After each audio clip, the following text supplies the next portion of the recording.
Juda ham ko'pchilik savol beradi, gulkaram foydaliroqmi yoki brokolimi deb. Albatta gulkaramni o'ziga yarasha foydali taraflari bor. Oyoq og'rig'ida muammosi borlar ham gulkaramni ustidagi bargini oyog'iga qo'yib olgan taqdirda ham oyoq og'riqlarini qoldirish xususiyatiga ham ega.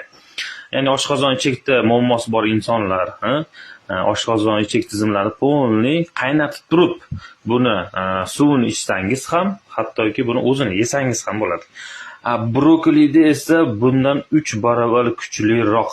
Bekorga chet el davlatlarida birinchi raqamlik oziq-ovqat hisoblanmaydi, chunki bu fitness klublarda ham juda ham ko'p nimalarda ozishga ham, hattoki dietetskiy salatlarga juda ko'p iste'mol qilishadi. Yosh bolalarga, homiladorlarga va yosh kattalar, keksalarga ham juda ham ajoyib mahsulot. Tarkibida foliyaviy kislotalar bor, juda ham ko'p miqdorda.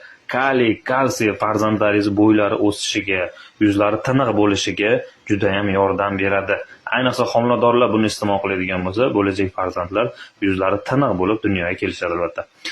Brokoli tarkibida juda ham ko'proq kalsiy, magniy, fosforlar juda ham ko'p. Shuning uchun bu oziq-ovqat tarkibiga doimiy ravishda qo'shib boradigan bo'lsangiz, haftada bir marta farzandlaringizda bo'y o'sishlari, oshqozon ichak tizimlari, yuzlari ham albatta tiniq bo'ladi.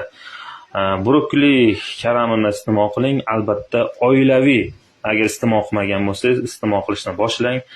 Gulkaramdan ko'ra foydaliroq brokoli. Men brokolini tanlayman. Sizchi, qaysi birini ko'proq iste'mol qilasiz? Kommentariyada yozib qoldiring.